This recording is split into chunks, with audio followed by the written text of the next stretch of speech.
কল্পনা করুন, আফগানিস্তান, তালেবান আফিম ক্ষুধা এবং ধ্বংসপ্রাপ্ত শহর। এটি কোনো খবরের শিরোনাম নয়, বরং লক্ষ লক্ষ মানুষের বাস্তব জীবন। আয় কমেছে, কাজ নেই, ময়দা ও তেলের দাম বাড়ছে, বিদ্যুৎ সরবরাহ অনিয়মিত। জাতিসংঘের মতে কোটি কোটি মানুষের খাদ্য সহায়তা প্রয়োজনীয়তা ছাড়া অনেকে শীত পার করতে পারবে না। পাহাড়গিরি পথ ও চেকপোস্ট খাদ্য ও ঔষধ সরবরাহে বাধা দেয়, বরফ মাসের পর মাস রাস্তা বন্ধ করে রাখে। মানুষ গবাদি পশু বিক্রি করছে, বাচ্চাদের স্কুল থেকে ছাড়িয়ে নিচ্ছে এবং শুধু খাওয়ার জন্য যে কোনো মজুরিভিত্তিক কাজ করছে।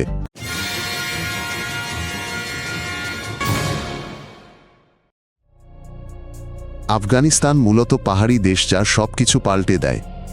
ডাক্তার বা স্কুলে যেতে আঁকাবাঁকা পথে বহু ঘন্টা লাগে, শীতে রাস্তা প্রায় বন্ধ। বড় শহরে বাজার হাসপাতাল থাকলেও বিদ্যুৎ জল আসে সময় মেনে, জেনারেটরে চলে দামি জ্বালানি। গ্রামের ঘর মাটি পাথরের, উনুন চলে কাঠে। বৃষ্টির জল ধরে বা খাল থেকে জল নেয়। বিভিন্ন উপত্যকায় নিজস্ব প্রবীণ নিয়মের সম্প্রদায় থাকে। প্রতিটি জায়গায় চুক্তি নতুন করে আলোচনা হয়। জমি বা জল বিরোধ দ্রুত নির্মাণ ও সাহায্য থামিয়ে দেয়। 70-এর দশকে সোভিয়েত সৈন্যরা আফগানিস্তানে প্রবেশ করে শুরু হয় দীর্ঘ যুদ্ধ। যুদ্ধ মাঠ, খাল, সেতু ধ্বংস করে। বহু গ্রাম জনশূন্য হয়, লক্ষ লক্ষ মানুষ প্রতিবেশী দেশে পালায়। সেনা প্রত্যাহারের পর কমান্ডারদের কাছে অস্ত্র ও যুদ্ধের অভিজ্ঞতা থেকে যায়। পুরো ভূমি ছিল মাইনে ভরা। মাইন অপসারণ কর্মীরা আজও কাজ করে, তবু বিপজ্জনক এলাকা রয়ে গেছে। অর্থনীতি পিছিয়ে পড়ে, শিশুরা ধ্বংসস্তূপ ও কাজের অভাবে বড় হয়। যুদ্ধের স্মৃতি ও অস্ত্রের সহজলভ্যতা নতুন সংঘাতকে দীর্ঘকাল জিইয়ে রাখে, শান্তি প্রতিষ্ঠায় বাধা হয়। 2000-এর দশকে যুক্তরাষ্ট্রের সন্ত্রাসী হামলার পর আন্তর্জাতিক বাহিনী আফগানিস্তানে ঢোকে। তারা ক্ষমতা বদলায়, সড়ক, স্কুল, হাসপাতাল প্রকল্প শুরু করে। সেনাবাহিনী ও পুলিশও গড়ে তোলে। কিন্তু বিদ্রোহীরা হামলা অব্যাহত রাখে। সড়কে বিস্ফোরণ ঘটত, প্রদেশগুলোতেও আক্রমণ হতো।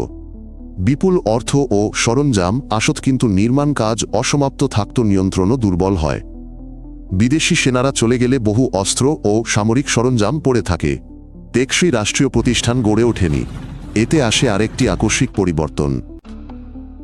2021 সালে তালেবান আন্দোলন আফগানিস্তানের রাজধানী ও দেশের বেশিরভাগ অংশের নিয়ন্ত্রণ নেয়। তারা নিরাপত্তা বাহিনীতে নিজেদের লোক বসায়, কিছু কর্মকর্তাকে বরখাস্ত করে এবং আইনগুলো নতুন করে লেখে। গণস্থানে পোশাক ও আচরণের নিয়মাবলী কঠোর করা হয়। মেয়েদের জন্য উচ্চশিক্ষা ও বিশ্ববিদ্যালয়ের পথ বন্ধ করা হয়। অনেক নারীর সরকারি প্রতিষ্ঠানে ও মানবিক প্রকল্পে কাজ নিষিদ্ধ হয়। বিদেশি সম্পদ জব্দ এবং বৈদেশিক বাণিজ্য কমার কারণে বাজেট ও মুদ্রার বিনিময় হারে প্রভাব পড়ে। ব্যবসা বাণিজ্য সতর্ক হয় এবং নিত্য প্রয়োজনীয় পণ্যের দাম বাড়ে।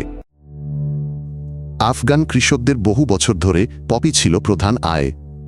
এটি সহজে ফলানো যায় ও দ্রুত বিক্রি করা যায়। আফগানিস্তান দীর্ঘদিন ধরে আফিমের কাঁচামালের বৃহত্তম উৎস ছিল। 2022 সালের বসন্তে কর্তৃপক্ষ পপি নিষিদ্ধ করে এবং ক্ষেত পরিষ্কার করা শুরু করে। কিছু অঞ্চলে ফলন প্রায় 95% কমে যায়। হাজার হাজার পরিবার তাদের পরিচিত আয় হারায়। গম ও ডাল কম টাকা এনে দেয়ার বাজারও দুর্বল।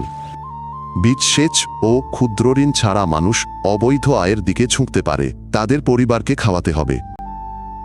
জাতিসংঘ আন্তর্জাতিক তহবিল ও প্রতিবেশী দেশগুলির মাধ্যমে খাদ্য, ঔষধ ও শীতকালীন সামগ্রী আফগানিস্তানে পৌঁছায়।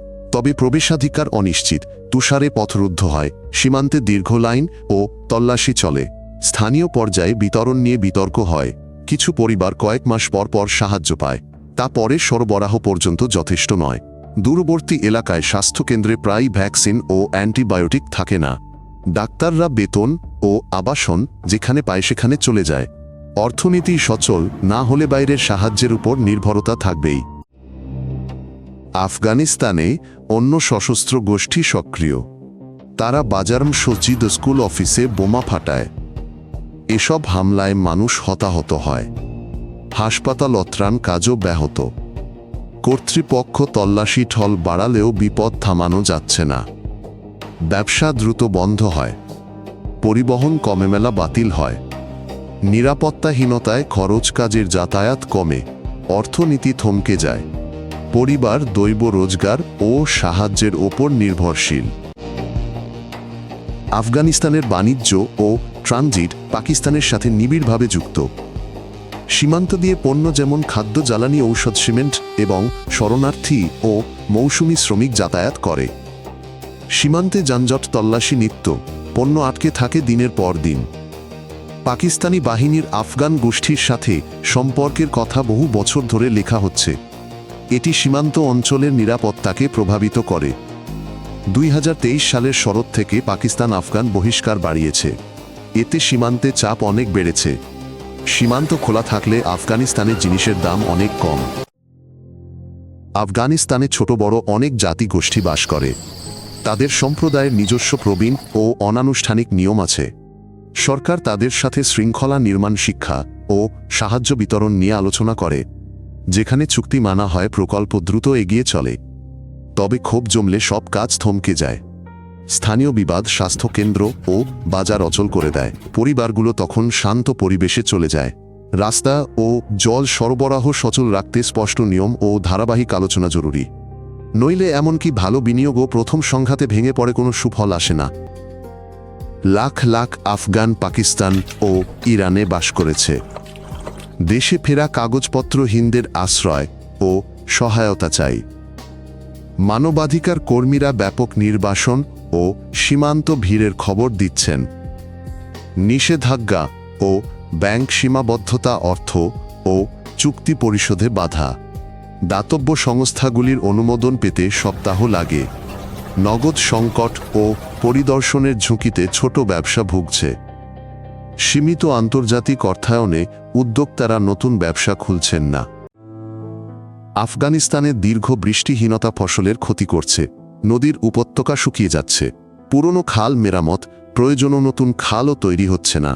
সেচের অনিশ্চয়তায় কৃষকরা কম ফসল বনে। খারাপ চারণভূমির কারণে তাদের গবাদি পশু মারা যায়। শহরের নির্দিষ্ট সময় ধরে পানি আসে, কুয়া শুকিয়ে যাচ্ছে। জলাধার যত্নশীল সেচ ও খাল সংস্কার ছাড়া প্রতিটি খরা সংকটে পরিণত হয়। মানুষকে বাইরে থেকে জল কিনতে হয়, যা পরিবারের আয় কমিয়ে দেয়।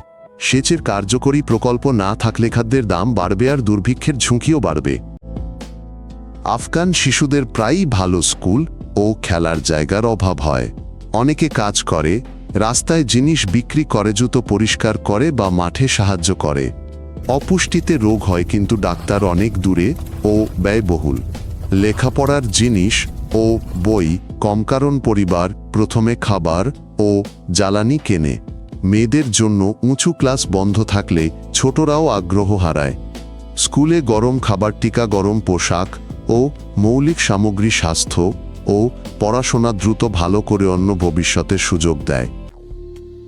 আফগানিস্তানের ভবিষ্যৎ তিনটি জিনিসের উপর নির্ভরশীল: নিরাপত্তা, অর্থনীতি এবং শিক্ষার সুযোগ। হামলা কমলে রাস্তাঘাট ও বাজার সচল হবে। কৃষকরা সেচ ও গমের ন্যায্য মূল্য পেলে আফিম চাষ ছাড়তে তাদের সুবিধা হবে। ছেলেমেয়েরা উচ্চ বিদ্যালয় ও বিশ্ববিদ্যালয়ে ফিরলে কয়েক বছরের মধ্যে নতুন ডাক্তার, শিক্ষক ও প্রকৌশলী তৈরি হবে। এই পরিস্থিতি না আসা পর্যন্ত খাদ্য ও ওষুধের সহায়তা অত্যন্ত জরুরি। অলৌকিকতার প্রতিশ্রুতি ছাড়া বাস্তব কাজ ও ধাপে ধাপে এগুলোই কেবল অগ্রগতি সম্ভব। যদি আপনার ভালো লাগেন, পর্ব মিস না করতে সাবস্ক্রাইব করুন। আমাদের সবকিছু সংক্ষিপ্ত ও প্রাসঙ্গিক।